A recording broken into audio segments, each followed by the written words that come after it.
Miles Upshur is the main protagonist of the horror survival game Outlast, and an investigative journalist who is contracted and requested by the whistleblower or Wayland Park of the Murkoff Corporation to document and record the inhumane experiments occurring at the Mount Massive Asylum, exposing Murkoff for the criminals that they were.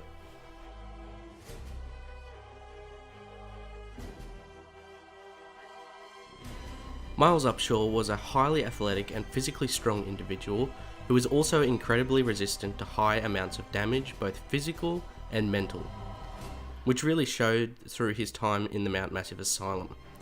He had incredible stamina and was able to outrun most of the variants of the facility during his time there, and recovered rather quickly from being winded.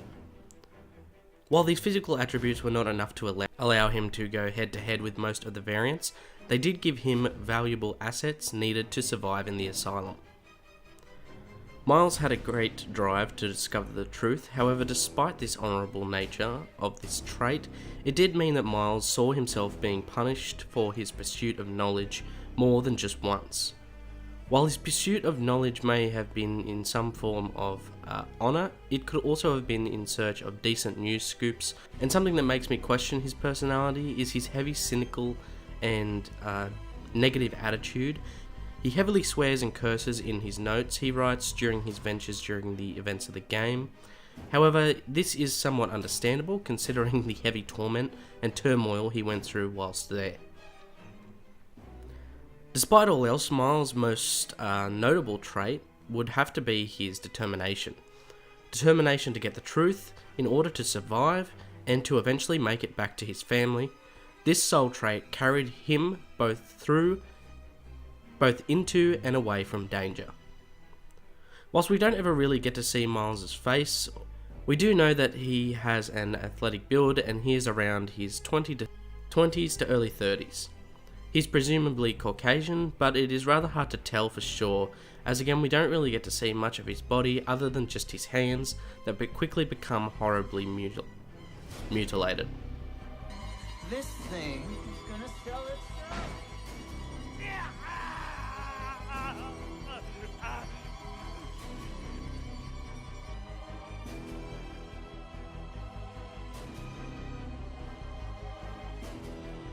We actually know very little about Miles' life before the events of the game. However, we do know that he was a family man who had a wife named Rachel Upshur and 2 children, a son, Devon, and a daughter, Cindy. According to documents found in Whistleblower referring to Miles, it was suggested that he once worked for a larger journalism outfit. However, after writing and posting what they deemed to be unacceptable material on an Afghanistan conflict, he was subsequently fired. Since that time, Miles set out as a private investigative journalist and took up residence in an apartment in Washington, D.C. One day, whilst trying to procure a story to follow, a mysterious email came into his inbox from an unnamed and untraceable whistleblower source, apparently involved in a highly unethical and disturbing human testing facility in the Mount Massive Asylum, now owned by the Murkoff Corporation. So, finding interest in the story and hoping it would kickstart his freelance journalism career away from the mainstream media that he had cast himself aside from, he decided to pursue these allegations. So with that, Miles set out and takes his 1997 Jeep Wrangler on the road trip to the Mount Massive Asylum in order to find out the truth for himself. After finally arriving at the asylum, his car radio eventually cuts out and he begins his exploratory attempts. As he enters the asylum, he immediately begins to encounter numerous dead staff and patients of the asylum, seeming like there was some sort of extremely violent massacre. Entering the administration block, Miles eventually comes across a sprawled mess of human parts. Arms, legs, torsos, guts and heads everywhere. It was a collection of bodies of SWAT team members from the Murkoff private military contractors. He eventually came across a PMC that was impaled from his rectum through to his chest. He was frighteningly still alive, this member telling him to get out before it was too late. The whole situation sent Miles into a horrible panic. with him beginning his long lines of video recordings with the camcorder he had brought along, as well as jotting down notes and securing documents for his evidence. Miles, already sufficed with the footage that he had gotten only a few minutes into his venture, decided to attempt to leave. Trying to make his way to the main exit, Miles eventually comes across the big man himself, the variant known as Chris Walker, who managed to catch a terrified Miles who was trying to evade him. He throws him from a second-story balcony, and when Miles wakes up, he sees some kind of strange silhouette standing above him. Miles quickly then dozes back off, and when finally and properly waking up, he finds a key card which he uses to access the security control room. However, to Miles's disappointment, one Father Martin, a previous priest of the facility, stabbed Miles with a large surgical needle to knock him out and to make him into a figure to be indoctrinated into a cult forming out of the survivors of the disaster within the facility. Just before passing out, Miles is shown on the CCTV a strange entity, ripping and killing several soldiers as Martin described it as the Walrider. During his slumber, Martin drags Miles down to the prison block of the facility and leaves him there for an unknown reason. Miles wakes up on a dingy bed and one of the patients outside his cell unlocks his door and then disappears swiftly. Miles emerges in the block to see naked patients talking about killing Miles whilst wielding machetes and doing their best to intimidate him with threats of cannibalism and using his body parts as food. However, it turns out that these specific two hail from Father Martin and his strange religion around the Walrider entity, so they quickly clear off and spare Miles of this brutality.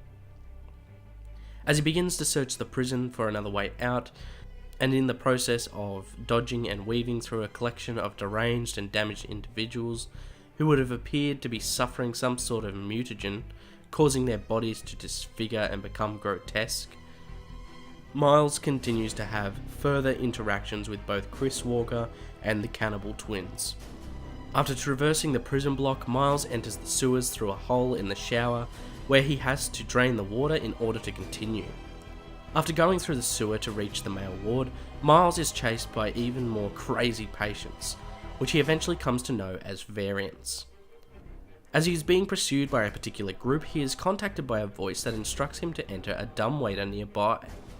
Miles, with little choice left, decides to heed the voice's escape plan and enters the waiter.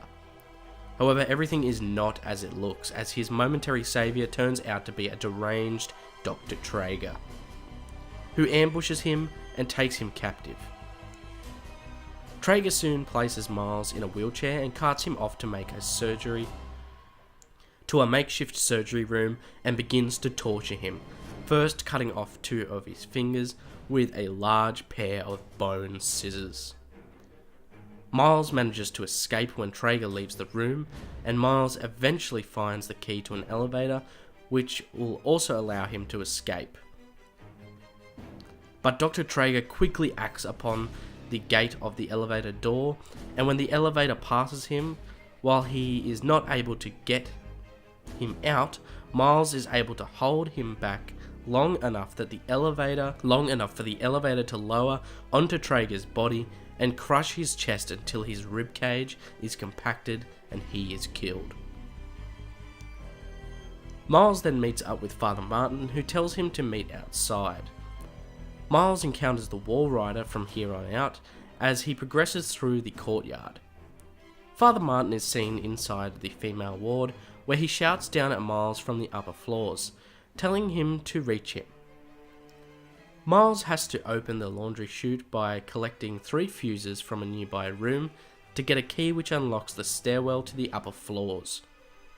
During a jump, Miles loses his camcorder as it falls down through a gap, and he is forced to descend into the darkness without his night vision to get it back.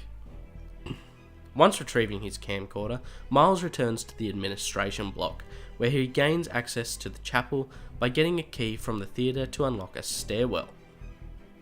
Whilst trying to evade a relentless Chris Walker that is simply not going to let his little piggy get away, Miles eventually stumbles into a chapel area of the facility, where a crucifixion of Father Martin was taking place, who asks him to record his death. Miles complies with the man's last words, and afterwards Miles begins his last leg of the journey, where he enters an underground lab using an elevator in order to get some answers for what the hell was going on here and how to find a way out. However, after doing so, he is quickly pursued by the enigmatic Walrider entity through a long corridor and gets ambushed by Chris Walker. The Walrider in turn ambushes Walker and brutally murders him by literally shredding his body through an open air vent above them. Miles, now with one less enemy, quickly makes his way into the various lab rooms, discovering the morphogenic engine and its role in creating the variants, as well as what the Walrider actually was. A swarm of nanites that need a conscious host to control their form. As Miles continues ahead, he eventually meets a lone survivor in the lab area, Dr. Wernick, who explains the entire timeline of the events that started Murkoff's intentions at the Mount Massive Asylum, including what they intended to do with the patients. Wernick instructs Miles on how to stop the Walrider by killing its host, William Hope, by disabling his life support system in the lab test area. After Miles terminates Billy's life support and seemingly kills him, the Walrider swarm, now without a host, attacks Miles and fuses into his body. Severely wounded, Miles limps towards the exit, only to find a Dr. Wernick and several soldiers waiting for him. The soldiers shoot him and he falls to the ground. However, Wernick realizes that Miles has become the new Walrider's host, and as the screen fades to black, the Walrider can be heard killing the soldiers as they scream in agony. However, despite this seemingly deadly end for Miles Upshur, his story does not end here, as the nanite swarm appears to have been able to stop his bleeding and heal him to a degree, leading to him being able to escape the facility. After finally escaping the facility, Miles is finally free of the horror of the facility. However, when he emerges from the facility, he brings with him a darkness into the world that he hadn't exactly planned to bring back. When finally reaching his jeep, he views a mysterious man driving off with it. Now, at some point, the exact outcome of Miles' survival is shaky, as we already know that eventually the Walrider discards his body and goes off to cause the events of Outlast 2. However, what happened to Miles is unclear.